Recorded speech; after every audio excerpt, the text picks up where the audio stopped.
Welcome to our YouTube channel. ఈరోజు సరికొత్త విషయంతో మీ ముందుకు వస్తున్నాను. ఈరోజు చెప్పుకునే టాపిక్ ఏంటంటే భార్యామణి గురించి. అంటే భార్య ఇంటికి ఆభరణం.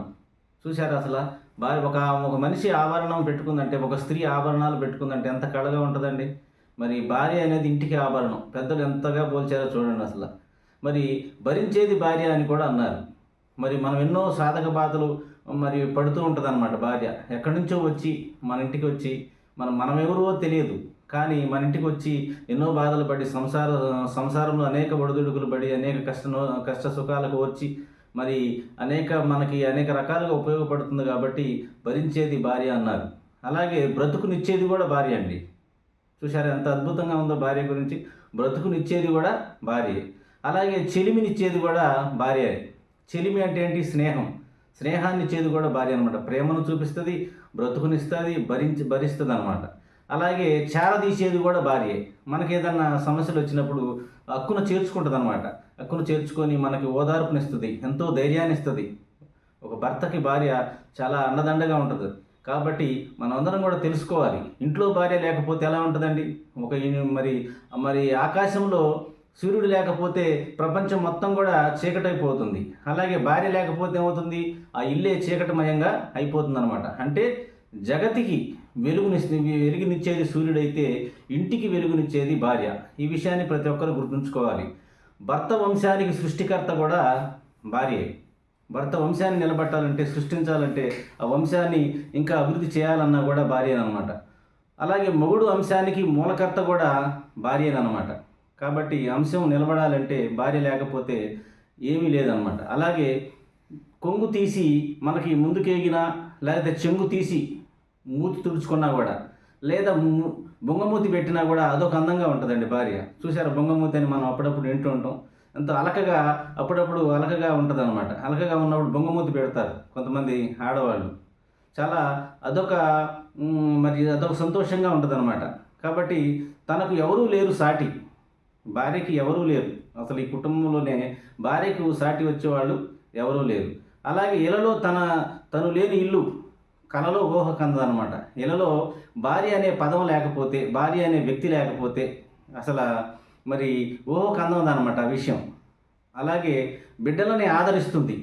అలాగే పెద్దల సేవలో తరించిపోతుంది. అత్తమామలు కానీ, తల్లిదండ్రులు కానీ, పిల్లలు కానీ, భర్తను కానీ అందరినీ కూడా సేవ చేసుకుంటూ తరించిపోతుంది. అదే పరమావధిగా, అదే జీవితం అనుకొని తను ఎన్నో కష్టాలకి ఓర్చుకుంటుంది అనమాట. అందుకనే భరించేది భార్య అని ఒకటే పదంగా మన పెద్దవారు వాడతారనమాట. అలాగే బ్రతుకు మీద ఆశలు పెంచి చెడు ఆలోచనలను తుంచివేస్తుంది. బ్రతుకు మీద ఆశలు పెంచుద్ది అనమాట.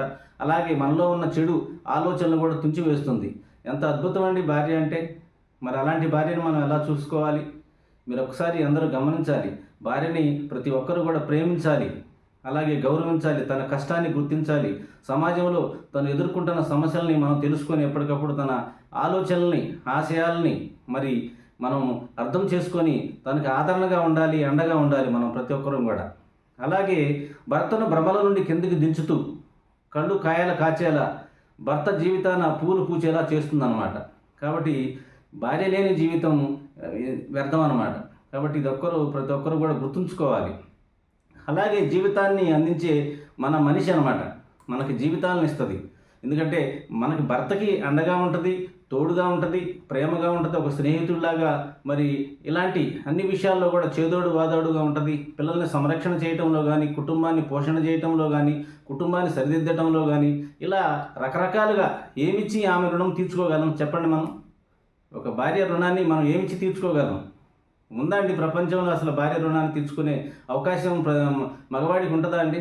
మరి అలాంటి అద్భుతమైన, అలాంటి ఘనత కలిగిన భార్యని మనం ఎలా చూసుకోవాలి? ఏమిచ్చి మనం ఆ భార్య రుణం తీర్చుకోగలం? ఆమెకు మనం భారం కాకుండా ఉండటం తప్ప అంతకు మించి ఏమీ లేదు. మనం భారం కాకుండా ఉంటే చాలు, అంటే ఆమెని కష్టపెట్టకుండా ఉంటే చాలు. అంతకు మించి మనం చేసేది కూడా ఏం లేదనమాట. అంటే ఆమె రుణం మనం తీర్చుకోలేమన్నమాట. ఎంత అద్భుతం అండి భార్య అంటే. అసలు అలాంటి మంచి పాత్ర పోషిస్తుంది అనమాట. ఒకరికి ఒకరు తోడుగా ఉంటుంది. జీవితాంతం కూడా మన చివరి దశలో కూడా, మన జీవిత చరమాంకం చివరి దశలో కూడా భార్య ఎంతో తోడుగా ఉండి మనకు ఎంతో ఆదరణగా ఉండి, ఒక మగవాడి విజయానికి ప్రధానమైన కారణం ఈరోజు ఒక స్త్రీయేనండి. కాబట్టి ప్రతి ఒక్కరు కూడా గుర్తుంచుకొని అలాంటి భార్యని మనం మరి ఎంత ప్రేమగా చూడాలి అర్థం చేసుకోండి. కాబట్టి ప్రతి ఒక్క స్త్రీని మనం గౌరవించాలి. సమాజంలో ఈరోజు మరి ఇలా ఉన్న సంతతి పెరుగుతూ ఉంది, సమాజం ఎలా అభివృద్ధి చెందుతుందంటే మూల కారణం స్త్రీయే. కాబట్టి అలాంటి భార్యను మనం చాలా మంచిగా చూసుకోవాలి. బిడ్డల బాధ్యతలు కూడా తీరాక కూడా వృద్ధాప్యంలో కూడా నూతన వసంతం తోడు నీడలాగా బంధంగా ఉంటుందన్నమాట. కాబట్టి అలాంటి భార్యకు మనం ఇచ్చే విలువేంటి? మనం ఇచ్చే విలువే మన భార్యే మనకి ఆభరణం అన్నమాట. కాబట్టి ప్రతి ఒక్కరు కూడా ఈ విషయాలను గుర్తుంచుకొని భార్య ఇంటికి ఆభరణం అన్నమాట. కాబట్టి మనం అందరం కూడా స్త్రీలను గౌరవిద్దాం, సమాజంలో వారికి ఒక ఉన్నతమైన స్థానాన్ని ఇద్దాం. ఈ విషయాలందరూ కూడా గుర్తుంచుకొని ప్రతి ఒక్కరు కూడా ఈ విషయాల్ని అర్థం చేసుకొని భార్యని మనం అందరం కూడా ప్రేమగా చూసుకోవాలని ఈ సందర్భంగా నేను తెలియజేస్తున్నాను. This is